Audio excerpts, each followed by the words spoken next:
Welcome to the deep dive.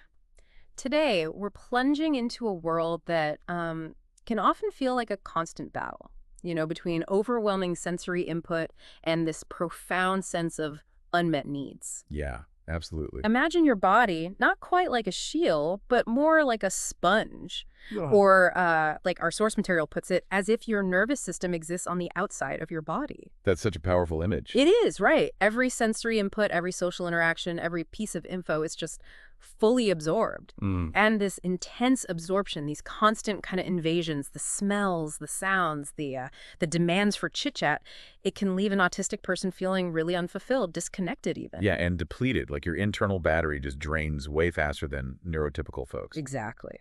Which really brings us to why we're doing this. Right. This deep dive is really focused on self-care, but specifically tailored for the autistic journey. Our mission really is to pull out the crucial insights from this comprehensive guide we've been looking at. It's written by an autistic psychologist. Which is key, that perspective. Totally. And it's not just about coping. It's about helping you cultivate a more meaningful, grounded, and value-consistent life. Yeah. Finding your unique ways to rest, rejuvenate, and really thrive. I think that distinction is so important, not just coping, but thriving. How do we shift that mindset, from seeing self-care as maybe a luxury to seeing it as that vital protective buffer you mentioned? Well, it starts with understanding it as gratitude, perhaps. Gratitude for your body doing all this hard work. Yeah, and a path to less burnout, deeper connection. And this guide, it feels so authentic because the author, well, after her own diagnosis, she put her psychological training to work specifically to help other autistic adults, to build lives that actually work for them. So let's unpack that unique imperative for autistic self-care. The source material points out that many autistic people live in, well, survival mode. Constantly trying to avoid or just deflect overwhelming stuff. Exactly. That heightened sensitivity, it's definitely a strength, makes you observant, intelligent, curious. Mm-hmm. But it can quickly overwhelm the body and mind. It's that battery drain we were talking about. So given that daily exhaustion, that constant navigating, how essential does self-care become? It's not just a nice to have, is it? Absolutely not. It's a non-negotiable. I mean, think about navigating a world not designed for you. It adds layers of vulnerability, physical, emotional, cognitive, even digestive. Right, and your specific sensory needs, your communication style, how you think, often totally overlooked or misunderstood. Plus the weight of stigma, negative stereotypes, all while managing just, life. Being a family member, friend, employee, it's a huge load. It really is. And the guide is crystal clear. Prioritizing this specific kind of self-care is transformative. It allows for real recharging, building resilience, connecting with your authentic self. So it fosters appreciation for your true identity, helps you engage more fully. Exactly. More genuinely with the world. Okay, so where do we start? If someone's listening and thinking, right, I need this, what's step one? The foundation. The sources are really clear on this. For most autistic people, it's sensory regulation. That's the bedrock. Like the foundation of a house. Precisely. If that's shaky, everything else, emotional regulation, executive function, it's going to be off-kilter. That often leads to anxiety, irritability, meltdowns, trouble focusing. Makes sense. So what is sensory self-care then? It's the intentional practice of managing and meeting your sensory needs across all the senses: sight, sound, touch, taste, smell. And the other ones too, like pressure. Yes, deep pressure, repetitive movement. It's about creating a balanced sensory experience for you. It's active, not passive, tuning into your unique sensory world. Okay, active tuning in. So becoming a detective of your own sensory profile, that sounds crucial. It really is. First step, identify your triggers. What things just, grate on your nervous system cause that overload? Loud noises, bright lights, itchy tags. Yeah, certain textures, strong smells. And here's something interesting the source points out. If you struggle with body awareness, overload might not even register consciously as sensory overload. It might just feel like a headache or just feeling bad. Exactly. So becoming a sensory detective isn't just a task. It's about reclaiming some agency, proactively shaping your environment instead of just reacting. Okay, so how do you do that? Become the detective. Well, the practical step is, next time you feel that headache or anxiety or just off, do a quick scan. Body first, then surroundings. What am I feeling? What's around me? Bright lights, strong perfume. Right. And knowing that empowers self-advocacy. Like if you know bright lights are a trigger, you can ask for a specific table in a restaurant away from the spotlight. You meet your need proactively. But it's not only about the bad stuff, the triggers, right? Preferences matter too. Absolutely. Just as important for feeling calm and soothed. and they vary wildly. You might crave dim lighting, quiet, order. Well, someone else might actually like disco lights or visually stimulating things. Exactly. Visual seekers exist, no right or wrong, just what works for you. So how do you pin down those preferences, especially if you're not used to thinking about it? Sensory checklists can be really helpful here. There are tons free online neurodivergent insights. Insights is mentioned as having some. They list options by sense, helping you figure out what actually suits you. Okay, checklists. Good practical tip. Now, the source also mentions senses beyond the usual 5. The hidden senses. Yeah, Proprioception and interoception. proprioception. That's like body awareness in space, knowing where your limbs are without looking, or that need for a weighted blanket. Exactly. And interoception is your awareness of internal signals. Hunger, thirst, pain. That knot in your stomach signaling anxiety. Right. And the guide says you can strengthen interoception, like a muscle. Yeah, absolutely. Yeah. A great way is the body scan. Find a comfy spot, close your eyes, and just notice. Scan from toes to head. Not judging, just noticing. Tingling, tight, warm, cool. Right. Or even using colors. Like my shoulder feels kind of purple and tight. The goal is just awareness.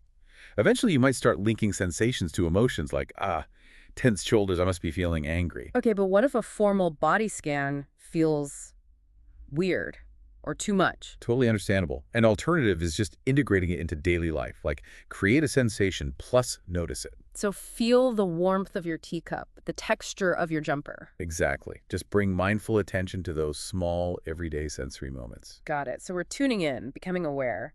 What's next for replenishing that battery? Well, often it involves mindful movement, rest, and nourishment. Movement has huge benefits, mentally and physically. But gyms can be sensory hell, right? And coordination might be tricky for some. For sure. So the key is pleasurable movement, things you actually enjoy.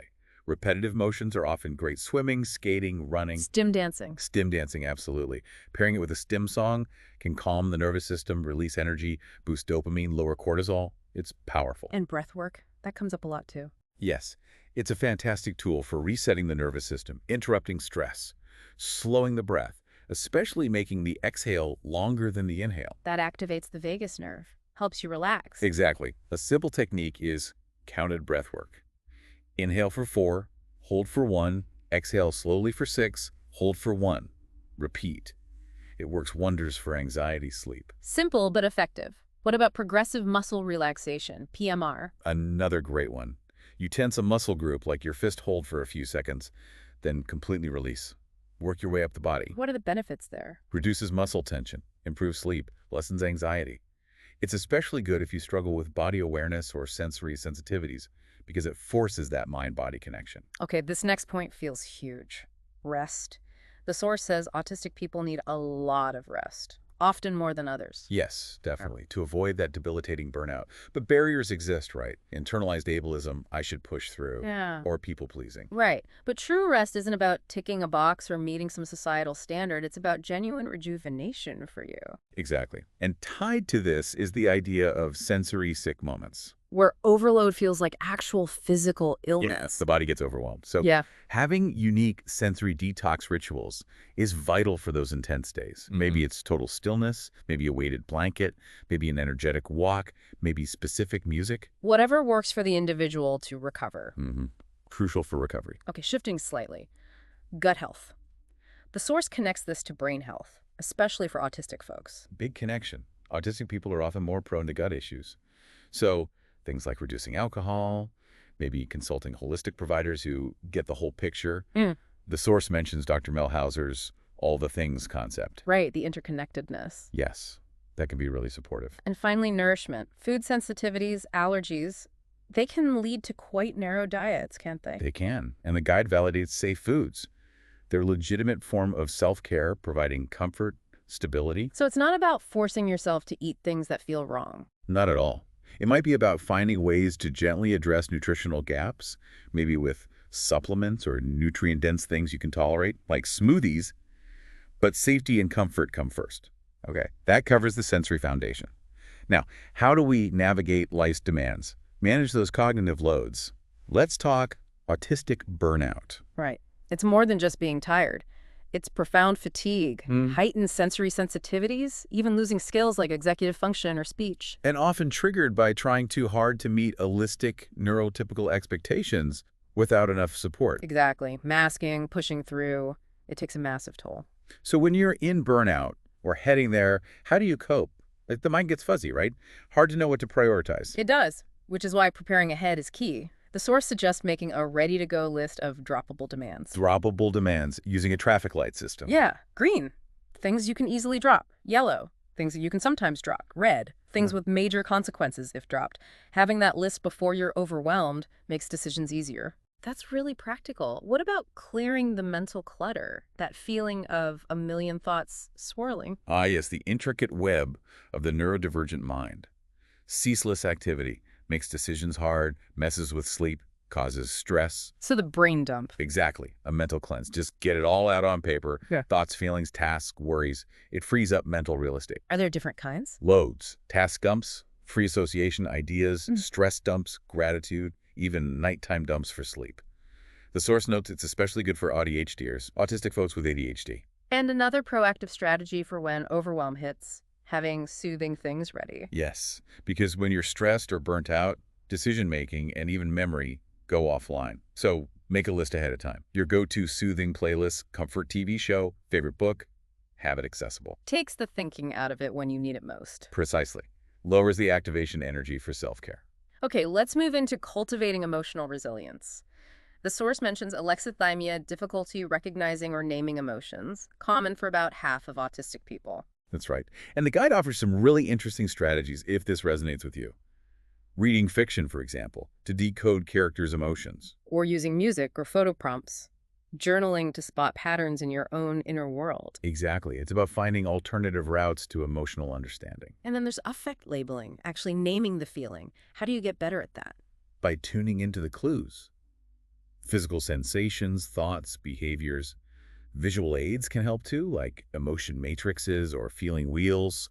Talking it through helps, maybe with a therapist. And crucially, learning to tell the difference between an emotion and just sensory overload. Yes, they can feel similar but need different responses. That distinction is key. Now, this next point is fascinating. Rethinking worry. It's not always bad. The source reframes it. For minds good at pattern spotting and problem solving, worry can be productive. Anticipating challenges, planning, it's about harnessing that cognitive strength, not just fighting the anxiety. So how do you harness it without letting it take over? A practical step is the worry period. Set aside, say, 10-20 minutes a day specifically for worrying. Write worries down, break them into actionable steps if possible. And outside that time? You gently redirect your mind. Okay, mind, we'll deal with that during the worry period. It contains it. Okay, containment. What about those really sensitive emotional areas? The source calls them raw spots. Yeah, past wounds or vulnerabilities that get triggered and make present emotions feel much bigger. Awareness is the first step. Reflecting on past experiences, noticing your reactions, identifying the story your brain tells you. And managing them. Mindful acknowledgement, there's that raw spot. Seeking support, using relaxation techniques like deep breathing when they get activated. And when emotions feel really turbulent, anxiety, panic, maybe dissociation grounding techniques come in? Yes, they're like an anchor. They pull you back to the present moment. Can be physical, using the 5 senses, PMR. Or mental. Counting things. Naming state capitals starting with P. Right. Cognitive distractions. The key thing is they're temporary tools for regaining balance, not long-term ways to avoid feeling things. Because emotional avoidance isn't helpful long-term. Definitely not. The source encourages moving towards acceptance, using positive coping tools like journaling, mindfulness, just observing thoughts without judgment therapy, expressing emotions through art or music. Finding ways to process, not just push away. Exactly. Okay, let's shift gears slightly to mindset and identity. Celebrating your neurodivergent identity, that sounds like a core part of self-care. It's huge. Overcoming shame, reframing maybe difficult childhood experiences where autistic traits were misunderstood. Seeing them as unique ways of being, not flaws. And self-compassion, forgiving yourself for past coping mechanisms that maybe weren't healthy but helped you survive. That's absolutely crucial. Self-forgiveness is powerful. And part of embracing identity is unmasking. Spending time not pretending. Yes. Masking suppresses natural self-soothing things like stimming or avoiding eye contact. It leads to burnout. Yeah. So intentionally spending time unmasked in safe spaces with trusted people or alone is vital for recharging. Speaking of stimming, the source validates it completely. Totally. As a natural, comforting, regulating behavior, Mhm. hand flapping, rocking, vocal stems, whatever it is, it soothes the nervous system, helps focus, releases energy. And rhythmic movement is highlighted, like dancing, pacing, skating. Yes, as a really powerful way to connect with your body, release pent-up energy, get that dopamine boost, lower cortisol. All right, I love this next concept, gray thinking, as an antidote to all or nothing thinking. Right.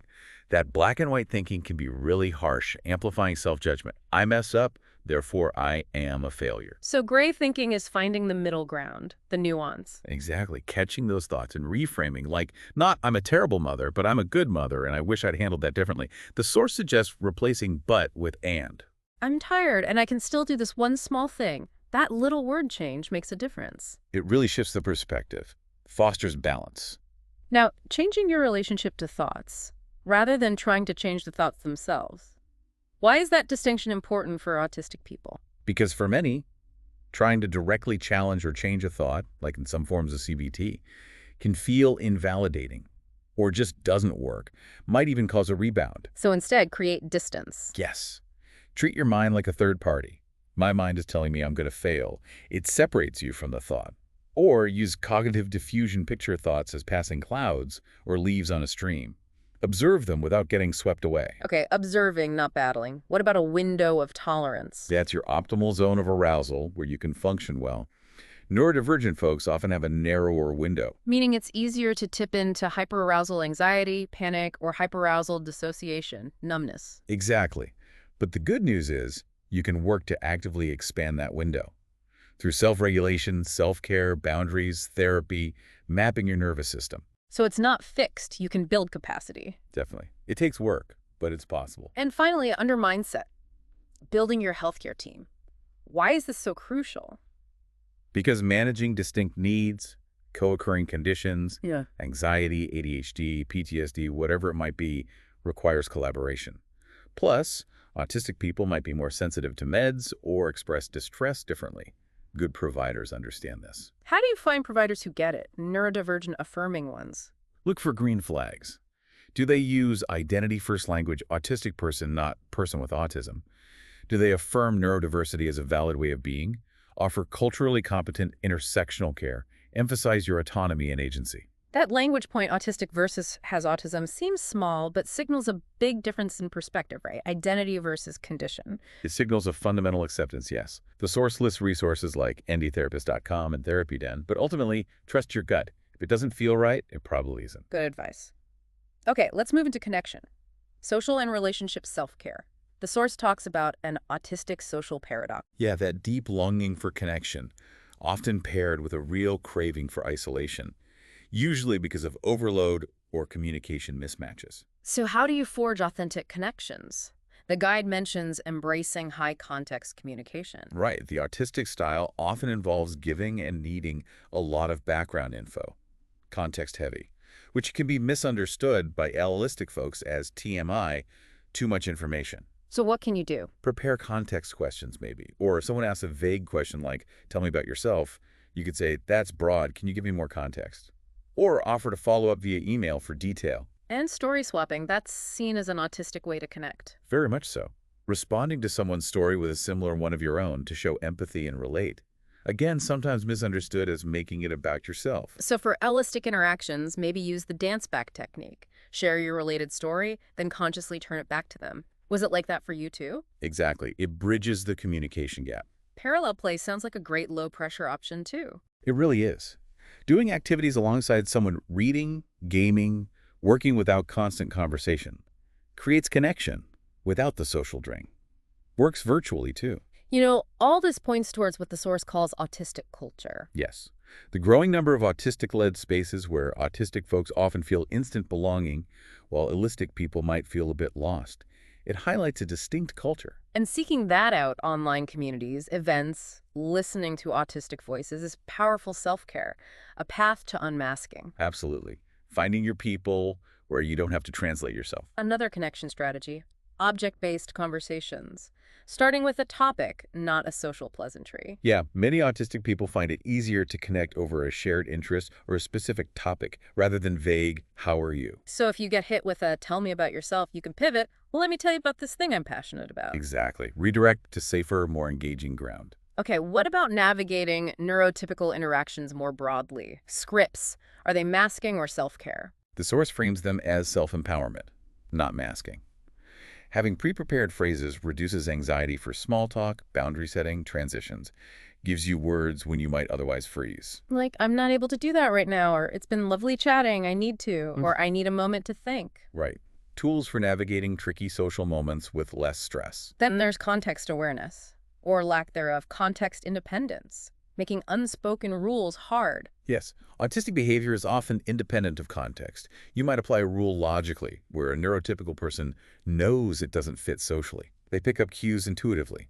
Autistic folks often have to consciously analyze tone, body language, Which is exhausting. hugely exhausting, Yeah.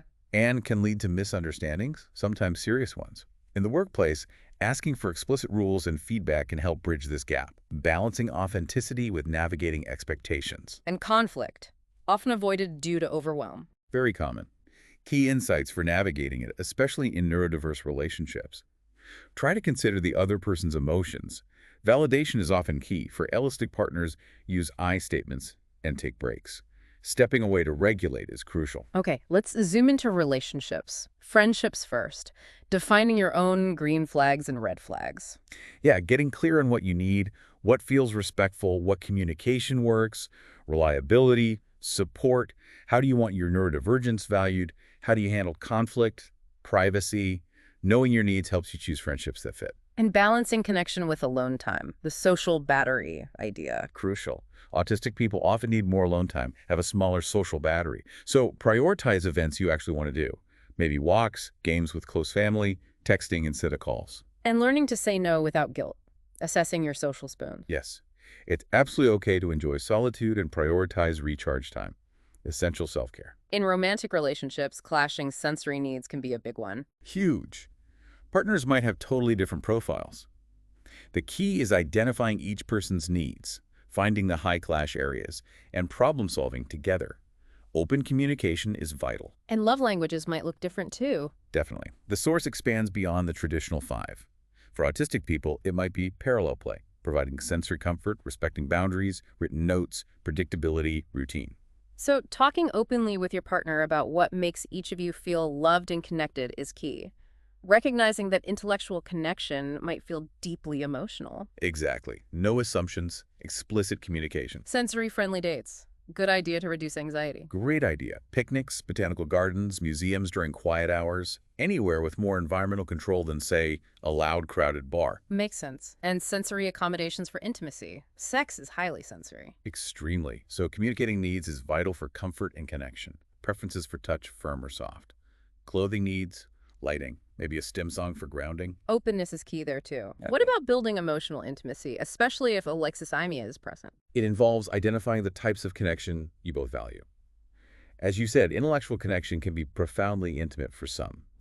It's about dialogue, finding shared understanding of what emotional closeness means in your relationship. And conflict resolution in relationships. Similar principles. Consider neurodiversity.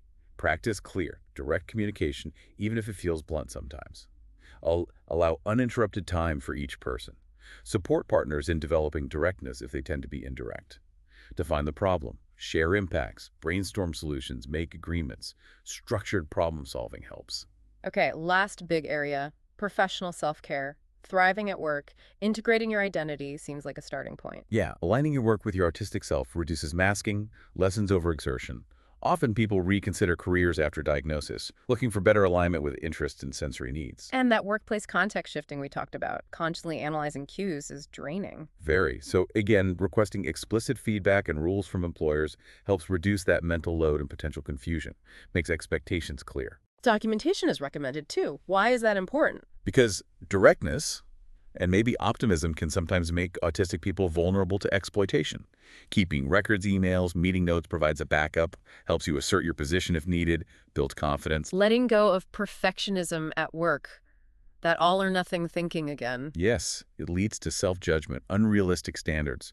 Embracing feedback helps clarify what's actually important. Mindfulness helps spot those perfectionistic scripts. Asking for examples seems like a simple but powerful strategy. Incredibly helpful, especially for those who struggle with sequencing or visualizing the end product. Visual context saves time and frustration. Frame it as needing visual learning support. Be specific. Can I see last year's report? Benefits everyone usually. Understanding bottom-up versus top-down thinking. Autistic brains often work bottom-up. Often, yes. Meticulously gathering details to build the big picture. It can be taxing, but leads to thorough, intricate solutions. Celebrating that strength, not seeing it as slow, builds confidence. Reducing task switching. That's a big energy drain. Huge. Every switch costs focus. So, strategies like batching similar tasks together, managing notifications, turn them off, and even requesting formal accommodations for protected work time can make a massive difference. Breaking down big projects, smart goals. Specific, measurable, achievable, relevant, time-bound. Yes. It provides structure, turns overwhelming projects into manageable steps, gives a clear roadmap, builds confidence with each step completed. And finally, managing hyperfocus. It's a strength, but can take over. It can. So having exit strategies is important. Alarms, asking someone to interrupt you, scheduling hyper-focus blocks, using timers for mindful check-ins. Is this still what I mean to be doing? Incorporating interests can help too, using the 5-minute rule to start tough tasks. Yes, leveraging interests makes tasks more engaging, and the 5-minute rule, just commit to 5 minutes, often overcomes the inertia. Great strategies for harnessing hyperfocus without letting it derail everything else. Wow. We have covered so much ground today. It's really been a deep dive. It really has. From understanding why this self-care is so uniquely vital through sensory and body care, emotional resilience, connection, work, it's clear that autistic self-care is this profound journey. Self-discovery, resilience, connection. Understanding your unique needs, embracing what works for you. Exactly. Living a life that truly works for you. Which brings us to our final thought for you, the listener. Considering everything we've unpacked today, what's the one self-care strategy that feels most resonant for your unique autistic journey right now? And maybe what's one small, concrete action you could commit to taking this week just to start integrating it into your life?